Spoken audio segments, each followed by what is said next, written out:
Chapter 1. The vows were a lie. The grand cathedral was drowning in white lilies and hypocrisy. Gold-trimmed banners draped from the vaulted ceilings. Chandeliers sparkled like 1,000 lies held together by candlelight. Photographers swarmed like flies in designer suits, clicking away at the romantic union of two powerful empires. To the public, it was a wedding made in heaven, love between a billionaire CEO and a reformed mafia king. To the groom standing at the altar, it was a silent war wrapped in silk.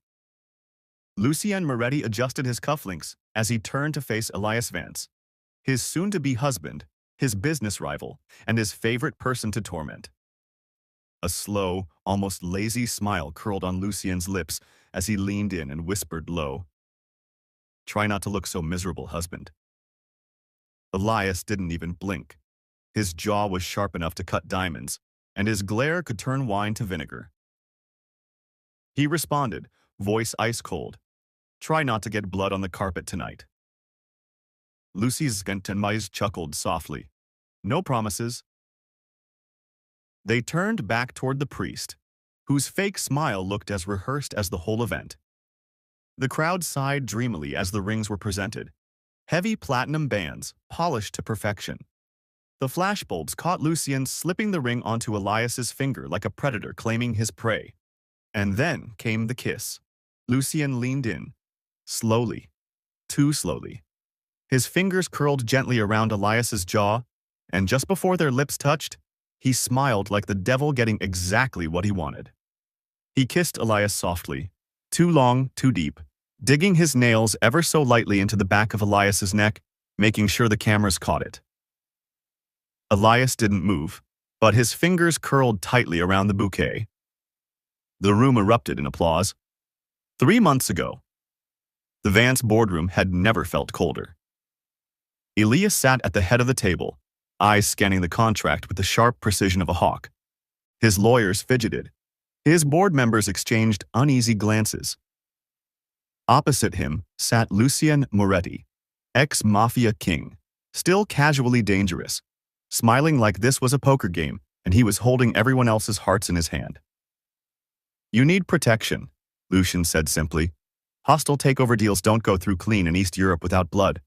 And you're allergic to blood." "I don't need a babysitter with a gun fetish," Elias replied, not looking up.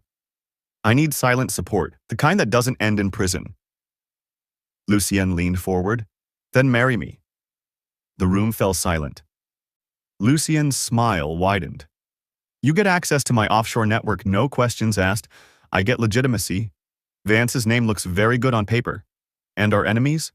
They won't know if they're facing lawyers or assassins." Elias stared at him for a long moment. He hated this man. He hated how Lucien was always one step ahead, always relaxed, always smiling like he had already won. But Elias wasn't a fool. He knew power when he saw it, and how to use it. He extended his hand. "Fine, but if you so much as breathe wrong, I'll make sure your empire burns with you in it." Lucien kissed his knuckles like it was already their wedding day. "Looking forward to it, darling." Back to the present. The wedding party was a circus. Politicians, CEOs, foreign diplomats, underworld brokers dressed in tuxedos. The cake was taller than Elias. The champagne flowed like they were baptizing sin. Elias stood near the open balcony, sipping water and plotting Lucien's slow downfall. His sister, Camilla, joined him. "You look like you're attending a funeral." "I am," Elias replied. "Mine." "Cheer up. At least he's hot." "He's a cockroach in Versace." Meanwhile, Lucien was entertaining Elias's family at the center table. He charmed the Vance matriarch with stories from his reformed lifestyle and made Elias's father laugh, which hadn't happened since 2009. "Look at him," Camilla said, peeking. "They adore him. Even Mom said she'd never seen you smile so much." "I was gritting my teeth," Elias muttered. Later that night, the newlyweds entered their private suite. The palace-like bedroom was decorated with rose petals, candles, and the scent of very expensive tension. Lucien unbuttoned his shirt lazily. Was the kiss too much? I nearly gagged. Funny, you used to have a thing for my mouth. Don't finish that sentence. Lucien walked closer, a teasing gleam in his eye. Come now, Elias. We're married. We should at least pretend to like each other in bed. Elias stared him down, voice flat. If you touch me tonight, I will file for divorce tomorrow. Lucien laughed, low and dangerous. You're perfect. He walked off to the balcony, shirt half open, humming a love song he definitely didn't mean. Elias stood alone in the room, eyes narrowing. And yet, deep down, he felt it. The tension, the thrill, the maddening push and pull. He hated Lucien Moretti. But somehow, his heart beat a little faster every time the bastard smiled. And Lucien? He was already obsessed. Always had been. He just hid it well. Behind charm, chaos, and blood. Chapter 2. Bulletproof Glass and Breakfast. Marriage, Elias decided, was a scam. Especially when your husband was Lucien Moretti, and your morning started with him shirtless, humming off-key, and drinking your $5,000 limited edition scotch at 8:12 a.m. Lucien stood by the floor-to-ceiling window in nothing but silk pajama pants, glass of golden scotch in hand, like some deranged Bond villain. His tattoos peeked out lazily from his bare chest as he turned to grin. Good morning, darling. I made toast. It caught fire.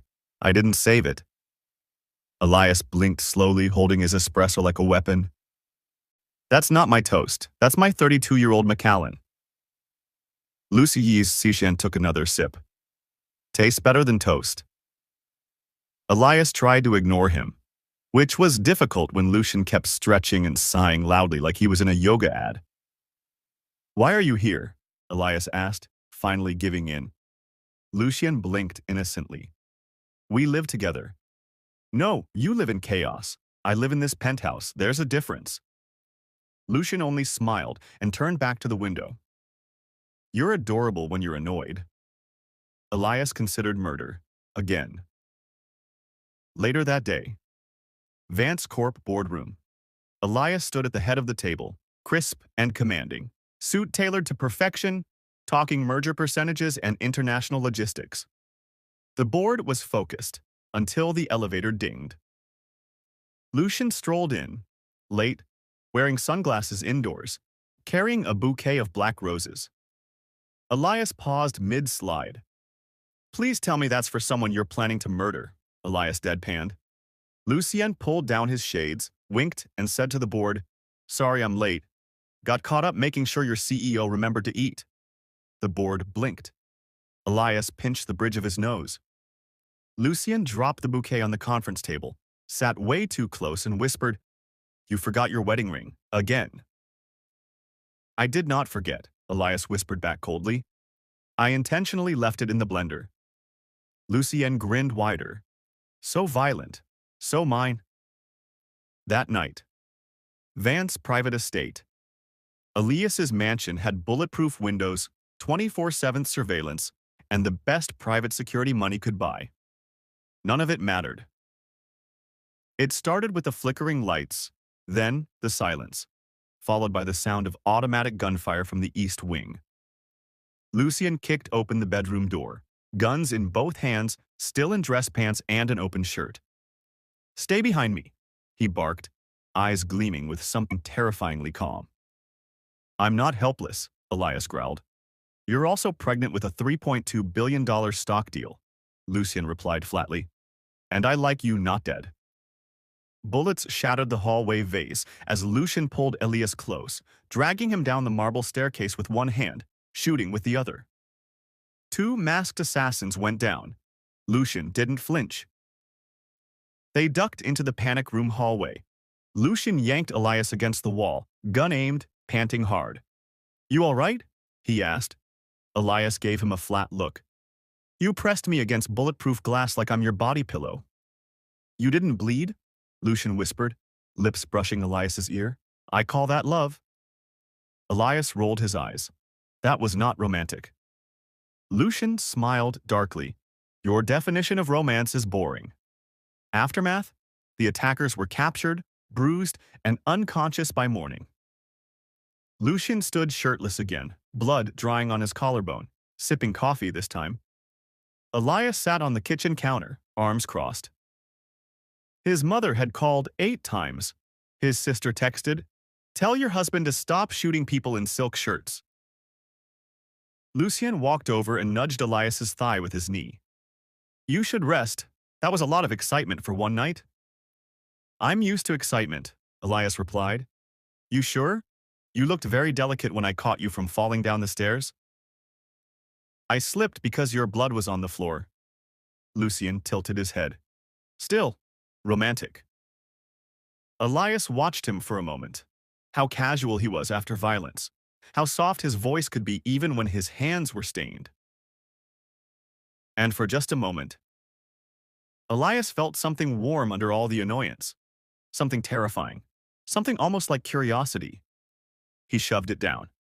"I'm going back to bed," he muttered. Lucien smiled. "I'll join you." "No, you won't." Lucien didn't move. He just watched Elias walk away, eyes glowing with something possessive and quiet and maddening. He wouldn't say it. But this chaos? This was love to him. And Elias? Elias was already the obsession he'd spent years pretending not to have. Chapter 3. He's ruining me on purpose. 8 months into their marriage, Elias was convinced of one thing. Lucien Moretti was sent into his life to personally drive him insane. Their mornings were filled with Lucien's off-key humming, shirtless stretches, and unasked-for kisses on the cheek. Their nights were filled with sarcastic arguments, cold glares over wine, and the occasional grenade threat from Lucien's family members showing up uninvited. The house had bulletproof windows. It needed soundproof walls. The sabotage begins. 3 major business deals had mysteriously collapsed in 1 month. Elias's phone buzzed with board members in panic mode. Competitor companies were somehow getting confidential information before Vance Corp could finalize anything. Elias, of course, ran the usual drills: internal audits, system lockdowns, legal investigations. But the trail all led to one name.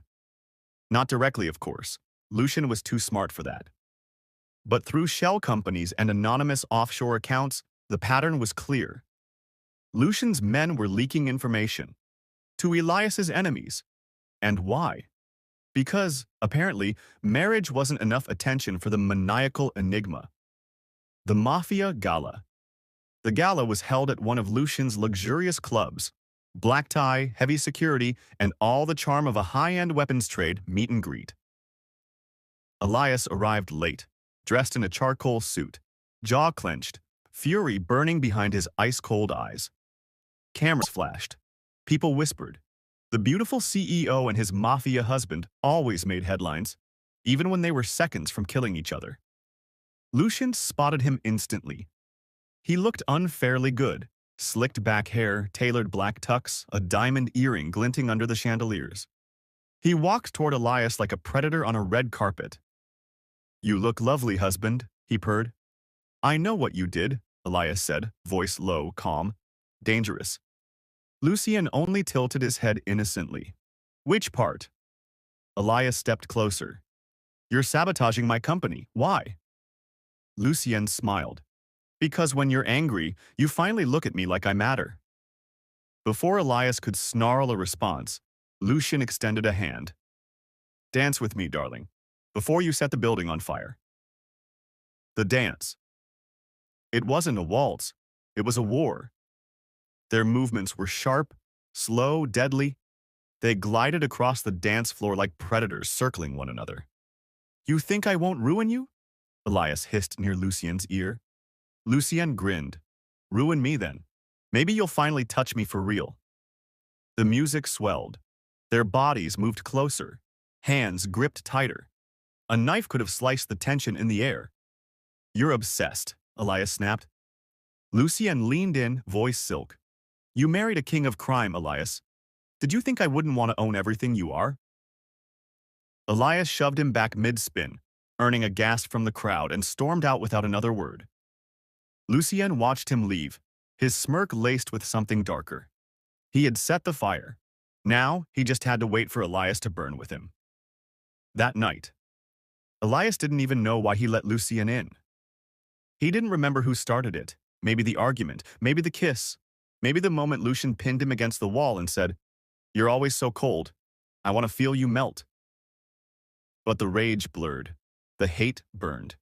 The obsession twisted into something wild and ugly and real. They kissed like they were at war, touched like they were trying to destroy each other, slept together like the world was ending, and this was the only act of rebellion left. The morning after, Elias woke tangled in sheets, body sore, mind heavy, heart refusing to acknowledge anything. Lucien was already up, shirtless, again, drinking espresso and acting way too smug. "You're still here," Elias said dryly, pulling on his robe. Lucien grinned. "Of course, last night was lovely."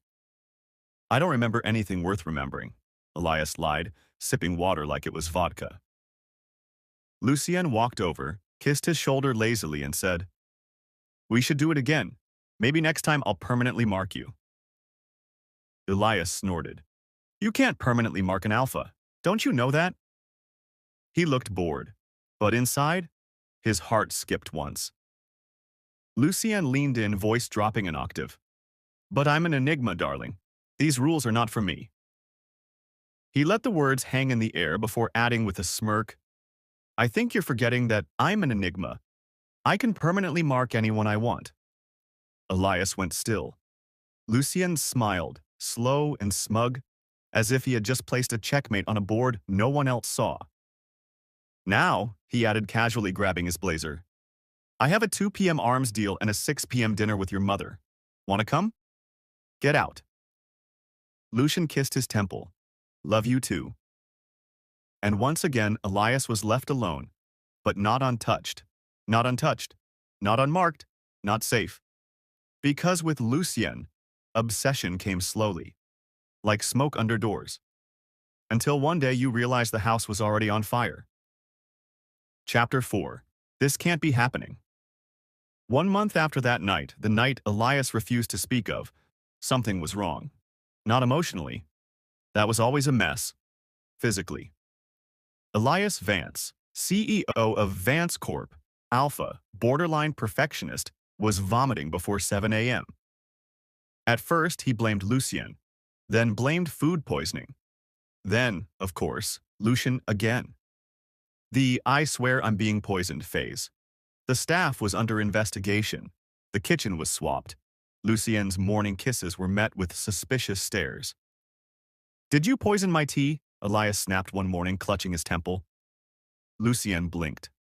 "It's chamomile." "Laced with what? Emotional damage?" Lucien laughed softly. "You've been oddly soft lately. I'm suspicious." Elias squinted at him. "I'm just tired of your face." But it wasn't just nausea. It was fatigue, mood swings, smells making him gag. His sharp suits suddenly felt too tight around the waist. And the last straw? He sobbed during a cat food commercial. A cat food commercial. The doctor visit. Elias didn't trust anyone. So he had his private doctor flown in via untraceable helicopter. Sworn to secrecy. NDA thicker than a law textbook.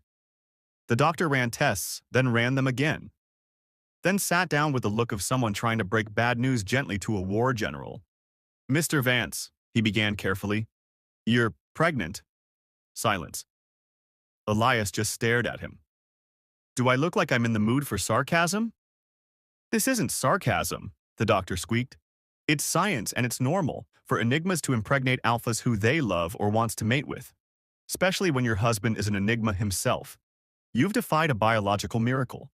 Because just like how enigmas are rare, so is alpha pregnancy, though. It's hard on alpha's body." Elias blinked once, then twice. Then said flatly, "Get out." Hiding it like a national secret. For 2 weeks, Elias said nothing. He wore slightly looser suits, snapped at everyone, moved slower, but made it look like arrogance. Switched to non-alcoholic wine during events and called it a detox. Lucien watched him with narrowed eyes. "You're hiding something," he said one night, poking Elias's stomach dramatically. Are you smuggling diamonds, guns, a grudge? I'm smuggling the will to live, Elias replied. Now go away. Lucien finds out. Lucien wasn't stupid. Obsessed, yes. Dangerously perceptive, also yes. He hacked the security cams, bribed the doctor, went through Elias's hidden files. He called it husband-level concern. The moment he found the ultrasound image, he froze. Then he laughed. Then he cried. Then he burst into the bedroom, holding the file like it was a golden ticket to heaven. You're pregnant? He said, practically vibrating. Elias froze mid-pouring tea. Lucien stormed over, lifted him off the ground in a hug and spun him like a lunatic. You hid this from me. Put me down, Elias hissed. You're going to break my spine. Lucien kissed his forehead, then his cheek, then his stomach through the shirt. This is the best day of my life. Elias scoffed, flushed. You look like an idiot. You made me a father. I'm allowed. By accident. Lucien ignored that. Why didn't you tell me? Elias hesitated, then said, because I didn't know if I wanted this, and I didn't trust you not to smother me. Lucien cupped his face gently. Too late. I'm already smothering you. Family invasion. It took exactly 7 hours for their families to find out. Lucien's mother cried. His father awkwardly handed Elias an antique knife to protect the heir. Elias's sister screamed and said, You're having a baby before me? How dare you? His mother brought 6 books on prenatal care and said, I knew you were glowing, darling. That wasn't just good skincare. Lucien, of course, stood by Elias's side like an overexcited golden retriever, beaming while whispering, We should name them Chaos or Vengeance. Elias, if you come near the birth certificate, I'll file a restraining order. Later that night, Lucien tucked Elias into bed like a sacred ritual. You need rest. I need a nap from you. Lucien only smiled, sitting beside him. You know what this means, right? That I'm doomed? Lucien placed a hand over Elias's stomach. That you're mine. Now, completely. Elias looked away. I've always been mine. Lucien leaned closer. And still, somehow you're everything I've ever wanted? Elias didn't reply, but his hand slid slowly to rest over Lucien's. He was still scared, still unsure. But maybe, just maybe, this chaos was turning into something terrifyingly close to happiness. Chapter 5. Mine, ours. It started like every other day, chaotic, loud, and full of insults disguised as affection. Aussie, Elias, now visibly 5 months pregnant, wore a sleek black suit custom-tailored for his baby bump. He scowled at his reflection and muttered, This is ridiculous. I look like a stylish blimp. Lucien, ever the menace, leaned on the doorway and smirked. You look like the most dangerous, beautiful creature I've ever seen. Pregnant and pissed off. Genuinely my type. Elias flipped him off. Get out before I make you sleep in the wine cellar again. That evening, during a high-profile charity gala hosted at one of Elias's properties, things went to hell. The chandeliers sparkled, the cameras flashed, and then the bullets came. A rival mafia clan, bitter about Lucien and Elias's recent territorial win, crashed the event in the bloodiest way possible. One bullet grazed Elias's arm. That was all it took. Lucien stopped smiling. Gone was the flirtatious monster in designer silk. In his place was the real Lucien Wolf, the unhinged enigma, the obsessive top, the possessive bastard who would burn the world for what he loved. Within minutes, the room was a crime scene. Lucien tore through the attackers like a demon with a vendetta. Blood splattered over his tuxedo, but he didn't stop, not until they were all dead. Then he turned to Elias, still standing, still proud, despite the injury, and wrapped him in his arms like Elias was made of glass and diamonds. Lucien's voice was low and lethal. You think I'd let anyone touch what's mine? At the hospital, Elias was oddly quiet. Lucien didn't leave his side, not for a second. The doctor privately took Lucien aside. It's a miracle he's made it this far. Alpha pregnancies are rare. Stress and trauma increase the risk of miscarriage. He shouldn't have even been out in public. Lucien's world stopped. For once, no sarcasm, no smirks. Just cold, terrifying clarity. He nodded once, then marched back into the room. New rules were enforced. Within 24 hours, Elias was relocated to a hidden penthouse, equipped with bulletproof windows, blackout curtains, a 24/7 medical team, and a heavily armed security staff who knew better than to speak when Lucien was in the room. Lucie's sign hovered constantly. Eat this. Sleep now. No business meetings. Yes, I'm watching you even in the bath. Elias groaned. This feels illegal. Lucien kissed his belly. I'll protect every inch of you and our child, even from yourself. 4 months later. At 3:42 a.m., after 16 hours of cursing, threats, and Lucien nearly passing out, despite not doing any of the physical labor, their child was born. A baby girl, tiny, fierce, already scowling like Elias. She had Lucien's dark hair and Elias's sharp eyes. The doctor announced softly, Congratulations, it's an Enigma-born alpha girl. Lucien held her with a reverence usually reserved for religion. Elias, exhausted and half-conscious, muttered, Name her whatever, I'm too tired to argue.